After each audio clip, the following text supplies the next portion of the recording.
ಮಾರ್ಗಶಿರ ಮಾಸದಲ್ಲಿ ಪ್ರತಿ ಗುರುವಾರ ಲಕ್ಷ್ಮೀ ವ್ರತ ಆಚರಿಸುವುದರಿಂದ ಅಷ್ಟೈಶ್ವರ್ಯ ನಿಮ್ಮದಾಗಲಿದೆ ಎಂದು ಬ್ರಹ್ಮಶ್ರೀ ಚಿಲಕಮರ್ತಿ ಪ್ರಭಾಕರ ಚಕ್ರವರ್ತಿ ಶರ್ಮಾ ಅವರು ವಿವರಿಸಿದ್ದಾರೆ.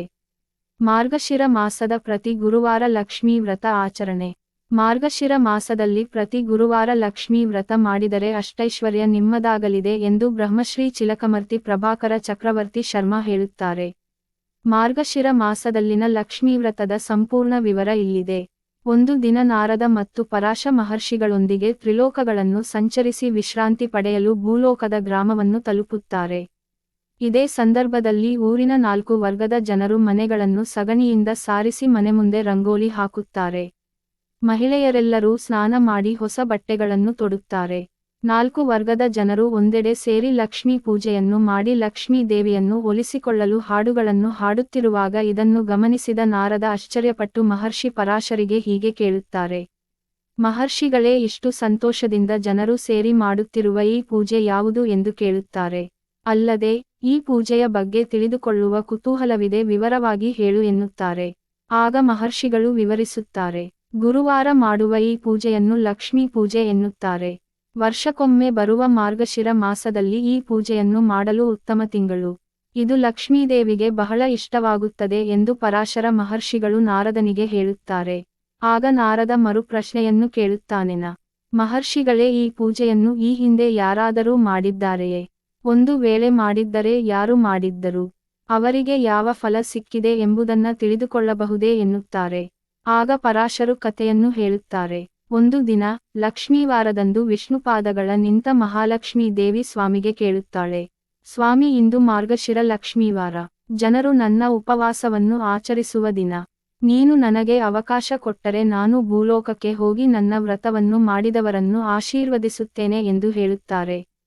ಇದಕ್ಕೆ ಭಗವಾನ್ ವಿಷ್ಣು ಸರಿ ಆಯಿತು, ಹೋಗಿ ಬಾ ಎಂದು ಹೇಳಿದಾಗ ಮಹಾಲಕ್ಷ್ಮಿ ಸರ್ವಾಲಂಕೃತಗೊಂಡು ಭೂಲೋಕಕ್ಕೆ ಪ್ರಯಾಣಿಸುತ್ತಾರೆ. ವಿಷ್ಣು ಬ್ರಾಹ್ಮಣ ಸಮುದಾಯದ ಓರ್ವ ವೃದ್ಧೆ ರೂಪದಲ್ಲಿ ಮನೆಯೊಂದಕ್ಕೆ ಪ್ರವೇಶಿಸುತ್ತಾನೆ. ಅದೇ ಊರಿನಲ್ಲಿ ಅಲೆದಾಡುತ್ತಿದ್ದ ಮಹಾಲಕ್ಷ್ಮೀ ದೇವಿಯು ಆ ಮನೆಗೆ ಬಂದು, ಅಯ್ಯೋ, ಇಂದು ಮಾರ್ಗಶಿರ ಲಕ್ಷ್ಮೀವಾರದ ಲಕ್ಷ್ಮೀ ಪೂಜೆ. ಮನೆಯನ್ನು ಸಗಣಿಯಿಂದ ಸಾರಿಸಿ ಮನೆ ಮುಂದೆ ರಂಗೋಲಿ ಬಿಡಿಸಿಲ್ಲ ಯಾಕೆ ಅಂತ ಕೇಳುತ್ತಾಳೆ. ಅದಕ್ಕೆ ಆ ವೃದ್ಧೆ, ಅಮ್ಮ, ಏನದು ವ್ರತ, ಹೇಗೆ ಮಾಡಬೇಕು?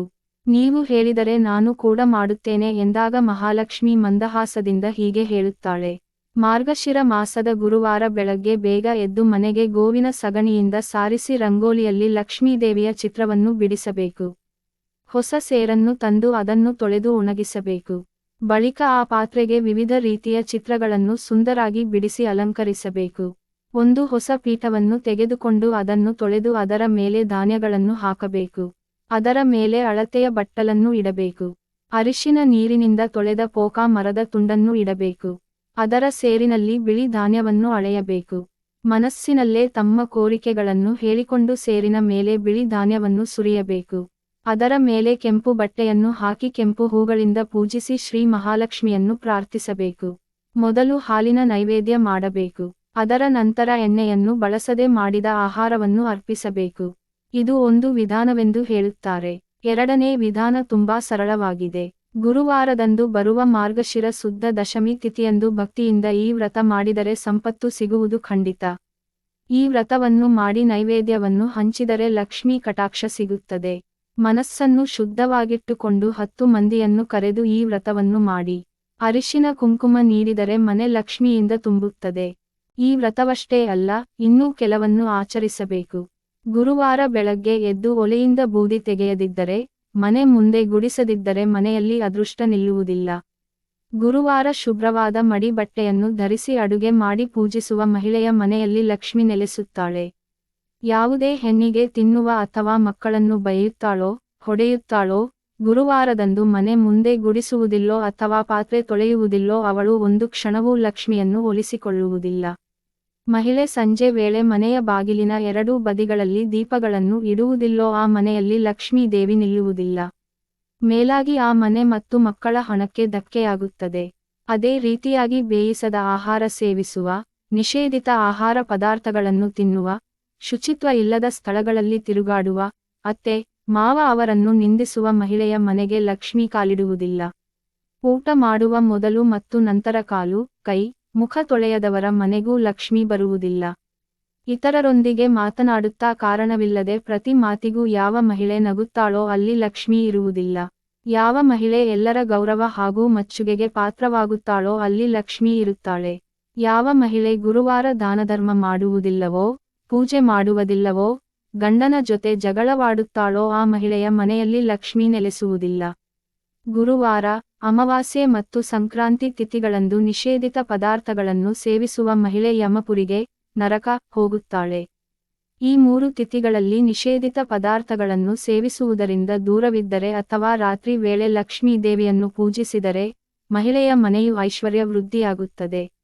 ಪುತ್ರ ಪುತ್ರಿಯರಿಂದ ಸಮೃದ್ಧಿಯಾಗುತ್ತದೆ. ಊಟ ಮಾಡುವಾಗ ಪಶ್ಚಿಮ ಮತ್ತು ದಕ್ಷಿಣ ದಿಕ್ಕಿಗೆ ಮುಖ ಹಾಕಿ ಕುಳಿತುಕೊಳ್ಳಬಾರದು. ಹಾಗೆಯೇ ನಿತ್ಯವೂ ದೀಪಾರಾಧನೆ ಮಾಡದೆ ಮನೆಯಲ್ಲಿ ಊಟ ಮಾಡುವುದು ಒಳ್ಳೆಯದಲ್ಲ.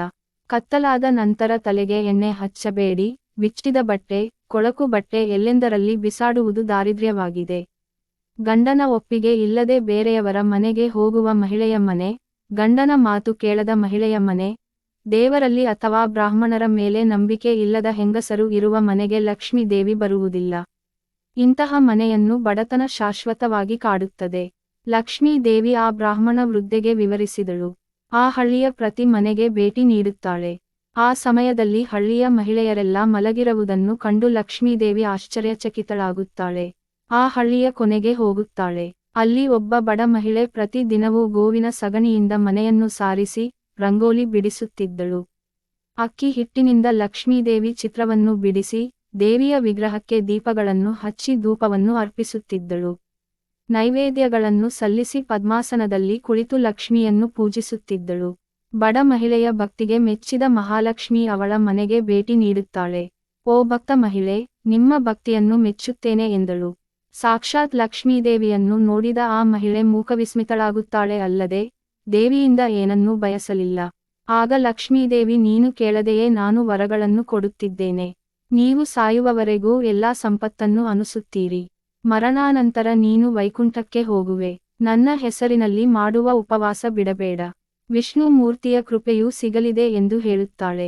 ಮಹಾಲಕ್ಷ್ಮಿ ಹೇಳಿದಂತೆಯೇ ಆ ಮಹಿಳಾ ದೇವಿಯನ್ನು ಪೂಜಿಸುತ್ತಾ ಸಕಲ ಸಂಪತ್ತು, ಸುಖ ಭೋಗಗಳು ಮತ್ತು 5 ಪುತ್ರರೊಂದಿಗೆ ಸುಖವಾಗಿ ಬಾಳುತ್ತಾಳೆ.